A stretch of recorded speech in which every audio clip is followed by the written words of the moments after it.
عمران خان کے دور حکومت میں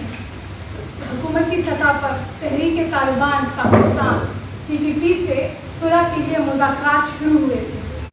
عمران خان کی حکومت جانے کے بعد موجودہ حکومت نے اسی تسلسل کو جاری رکھا اور TTP کے سامنے گھٹنے ٹیکنے پر مجبور ہو گئی، حالانکہ اسی حکومت کے اعلیٰ عہدیداران کو اس پر اعتراض تھے اور ان کا موقف یہ تھا کہ اس تمام معاملات پر شہدائے عالمی پبلک اسکول کے والدین کو بھی اعتماد میں لیا جائے اور ان کے بغیر TTP کے ساتھ ایسے کوئی مذاکرات نہیں کیے جائے۔ اب موجودہ حکومت شہدائے عالمی پبلک اسکول کے لواحقین کو اعتماد میں لیے بغیر TTP کے ساتھ مذاکرات میں مصروف عمل ہے اور ایک اعلیٰ سطح کا مذاکراتی ٹیم جو ہے وہ کابل بھی گیا اسی سلسلے میں۔ ریاستی مجبوری کے پیش نظر شہید شہدائے عالمی پبلک اسکول کے لواحقین TTP کے ساتھ صلح کرنے کے خلاف نہیں ہیں،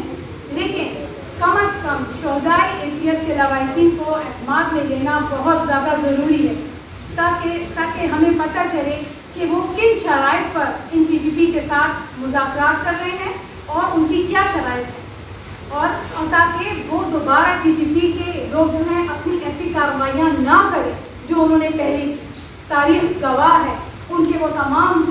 قصے سارے گواہ ہیں، اور یقین کریں وہ ساری جو کچھ کارروائیاں انہوں نے کی ہیں، جو کچھ انہوں نے کیا ہے وہ سب ہم والدین نے بھگتا ہے، اس عوام نے بھگتا ہے۔ ہم چاہتے ہیں ایسا دوبارہ بالکل کبھی نہ ہو۔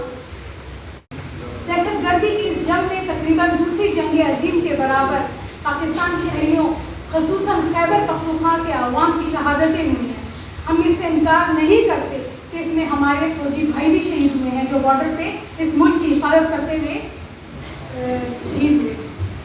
ہم شہدائے APS کے والدین ایک دفعہ پھر واضح الفاظ میں کہنا چاہتے ہیں کہ ہم TTP کے ساتھ مذاکرات کے مخالف نہیں ہیں، لیکن شہدائے APS کے والدین کو اس میں اعتماد میں لیے بغیر مذاکرات کرنا سراسر پاکستان کے آئین کی خلاف ورزی ہے کہ بچے ہمارے شہید ہوئے ہیں، ہم نے اپنے گھروں سے لاشیں اٹھائی ہیں اور ہمیں اعتماد میں لیے بغیر مذاکرات کرنا کہاں کا انصاف ہے۔ حکومت وقت سے یہ ہم احتجاج کرتے ہیں کہ اس عوام کو قربانی کا بکرا مت بنائیں،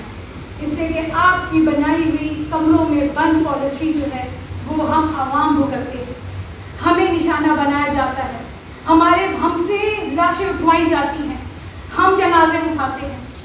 وہ دکھ جو ہے صرف ہم سہتے ہیں، وہ لوگ نہیں سہتے جو اس کی پالیسیز بناتے ہیں، جو اس کے ذمہ داران ہوتے ہیں۔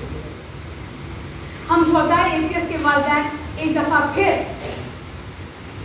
ان واضح الفاظ میں کہتے ہیں کہ ہمیں اعتماد میں لیے بغیر TTP کے ساتھ مذاکرات کا سلسلہ جاری نہ رکھیں اور والدین کی اس پر بھرپور مخالفت کرتے ہیں اور قانون کے مطابق اقدامات لینے سے بھی ہم گریز نہیں کریں گے،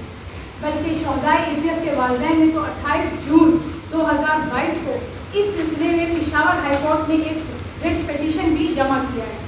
اور چیف جسٹس صاحب سے بھی یہ امید کرتے ہیں اور یہ ان سے اپیل کرتے ہیں اس پلیٹ فارم پہ کہ وہ شہدائے عالمی پبلک اسکول کو انصاف دلانے میں کوئی کسر نہ چھوڑے۔ آخر میں ہم شہدائے APS کے والدین اسی پریس کانفرنس کی وسالت سے chief justice of Pakistan Umar Ata گنجریال سے درخواست کرتے ہیں، سپریم کورٹ میں پڑا ہوا جوڈیشل کمیشن رپورٹ اور فیصلے کا ہم بے چینی سے انتظار کر رہے ہیں۔ ہم والدین چاہتے ہیں کہ جلد از جلد ہمارے لیے انصاف کا دروازہ کھولا جائے۔